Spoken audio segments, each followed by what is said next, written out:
আমড়ার ভেতরের শক্ত অংশটা ফেলে দিয়ে একটু পাতলা করে কেটে নিয়েছি, আর এখন এটাকে একটু ভাপ দিয়ে নেব যাতে করে এটা একটু নরম হয়।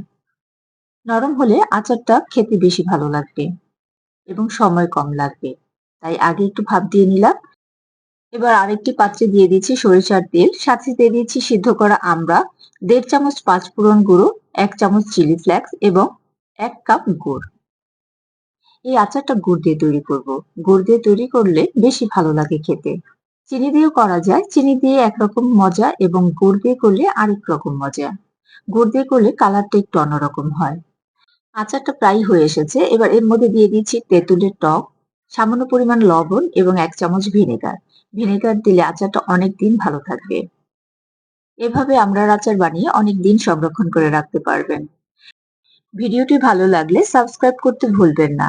বেশি বেশি লাইক দিবেন, কমেন্ট করবেন এবং শেয়ার করবেন।